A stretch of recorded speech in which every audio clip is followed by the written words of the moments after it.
Today I'm coming to you from Jakarta, Indonesia. My first time in the capital city of this beautiful country, a country that a lot of nomads and expats like to spend a lot of time in. Now, mostly it's in Bali. Mostly people don't come here to Jakarta or the other places in Indonesia, although now that I've been here a few days, I'm very surprised how much I actually like Jakarta. It's actually a city that is well worth checking out, specifically in the SCBD area, but I'm gonna make a more detailed video on this city in the future, so you have that to look forward to. But given that Indonesia, specifically often Bali, is a place where a lot of people like to spend time, a lot of people are going to be thinking that they should probably get a residence permit here in Indonesia, especially given how easy it is to get a residence permit here in this country. But in this video, I'm gonna tell you why in a lot of cases you should absolutely not get a residence permit here in Indonesia. So in Indonesia, they call this KITAS, which stands for like a limited stay permit. You can also get a KITAP, which is the permanent version of that, a bit harder to get, but there's many ways to get these KITAS residence permits here in Indonesia. You can get one by investing into property. You can even get a remote worker KITAS by showing an income of at least $60,000 a year. I was actually very close to getting one of these KITAS, specifically the remote worker KITAS, myself, and I was even filling out the application form for this residence permit until I actually asked a friend about, I forgot what I asked, but I'm asking about some part of the details of the application process or something like that, and he alerted me to one massive problem that having a KITAS in Indonesia is going to bring you. And in this video, I'm gonna tell you what it is and why in a lot of cases you should absolutely not get a KITAS. And I'm also gonna tell you what are the other types of visas that you should get instead if you are looking to spend time in Bali or in Indonesia in general. Before we get started with the video, if you're looking to get any type of visa, whether it is a KITAS or any other type of visa in Indonesia, there's obviously a lot of them available, and it's going to be helpful to know, okay, which ones are best for what situation. So I'm going to leave links down below to the visas that I use that don't have this problem that I'm going to talk about in this video. They're from an agency called Bali Visas, which is the one that I use myself. And if you use my links down below in the description, I get a very small kickback. So if you're interested in any of these visas, which I'm going to discuss later on in the video, make sure to do that from the link down below in the description. So firstly, who is this video for? Well, it is for people who are looking to spend less than 6 months in Indonesia. Why is that? Well, I'm going to tell you in a moment what that is. But if you're looking to spend more than 6 months in Indonesia, you're actually genuinely looking to live in Indonesia full-time as your main home, then this video doesn't apply to you. You should absolutely get a KITAS. In this case, there's absolutely no problem with that. However, for the people who use Bali or Indonesia as kind of a second home, who like to spend some time there during the year, or perhaps you don't even know if you want to spend time there at all, but you just see like, hi, I can get an easy residence permit, I might as well have that in my back pocket. A lot of people who watch channels like this one have this attitude, which I absolutely fully agree with. This is who this video is for. So what is the big problem with the residence permits in Indonesia? Well, the problem simply is that simply holding one of these residence permits, holding a KITAS or a KITAP, makes you a tax resident in Indonesia automatically. And that might surprise you because you've heard about the 6-month rule. Oh, but if I don't spend more than 6 months in Indonesia, I'm not a tax resident. So if you just look at this in detail, what are the conditions to be a tax resident in Indonesia? Well, number one, it is if you spend more than 183 days in the country in any given calendar year. So they do have the 6-month rule, but they also have 2 other conditions. The second is if you reside in Indonesia, and this is a kind of a subjective one. This is more akin to like how Western countries will drag people into the tax system. If you have like your main home there, or like they look at your total situation, like where you have your home, your car, your financial ties, your business or whatever.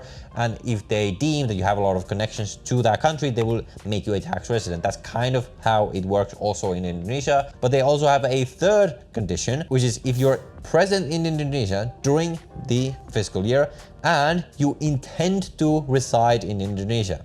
Okay, so maybe think, okay, what's the problem here? It doesn't say anything about having a KITAS. Well, it turns out actually that if you look deeply into the Indonesian law, which I actually did, which made me not want to apply for one of these KITAS, it turns out that there is a clause where they specify what is treated as having the intention to reside in Indonesia. And holding one of these residence permits, so holding a KITAS or a KITAP, is actually in practice treated as showing the intent to reside in Indonesia. So in other words, and I will put the law on the screen, and I will also put it into Google Translate so you can see the translation in English, so you know I'm not just making this up. This is directly from the government website. Holding a residence permit in Indonesia is treated as having the intent to reside in Indonesia, and therefore it makes you a tax resident. So when it is a problem? Well, it is a problem if you do not want to live in Indonesia full time. You would otherwise not be a tax resident. So it's kind of useless for you to just pay full worldwide taxes to Indonesia simply because you want to have this residence permit as a second option. And you might say, well, it doesn't matter because Indonesia is a developing country and they don't care about that. Like, how are they gonna know what money I make, etc, etc, etc. Obviously, Bali and Indonesia and all of Southeast Asia is full of these broke mats who just kind of go like, ah, they're not gonna find out, I'm okay, and they just do things illegally. But my thing is always is that for the long term, you wanna always follow the law, because to me, it's not worth my peace of mind to be breaking the law and then maybe one day they do start enforcing these rules, which by the way, as these countries develop, they will start to enforce their rules more and more and more. We're already seeing this in all of these places. They are some of the fastest growing countries in the entire world. Some rules that they perhaps didn't enforce a year ago, 2 years ago, 5 years ago, they are now enforcing. They're constantly improving enforcement of the laws, and at some point, if this is something that they wouldn't actually enforce, they might start enforcing, and then no one is stopping them from looking into the history, looking through all the years that you have been using this KITAS and not paying taxes. Then you are going to be in a lot of trouble. So that is why, for my peace of mind, I will always follow all the rules, even if I don't think that in practice they would actually find out. So what are the visas that I would use instead if you want to spend time in Indonesia and you don't want to spend more than 6 months? And by the way, again, if you want to spend more than 6 months anyway, then it doesn't matter. Then you should get one of these residence permits because you would be a tax resident anyway by that 6-month rule. But if you don't want to spend more than 6 months, there are great options that don't trigger tax residence for you. The first of them, and the one that I use most of the time, is the C1 visa. It is a 60-day visa, which you can extend twice, so for a total of 180 days.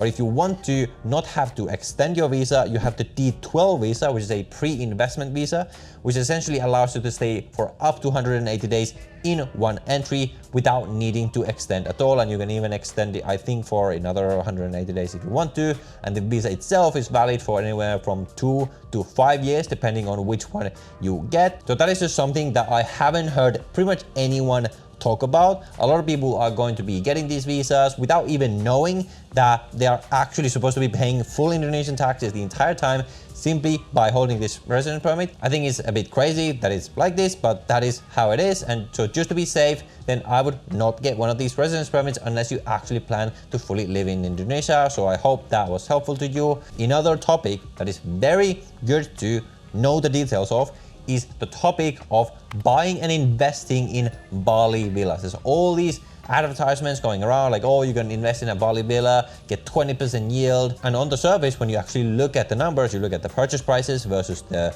prices that these are renting for in Airbnb, they seem very much too good to be true. And it turns out that yes, they indeed are too good to be true. And in this video right here, I explain exactly why you should be very, very careful about investing in Bali villas. There's 5 things in the video that you should absolutely be aware of before you consider investing in a Bali villa. So if you have thought about that, then definitely watch this video next before you move forward.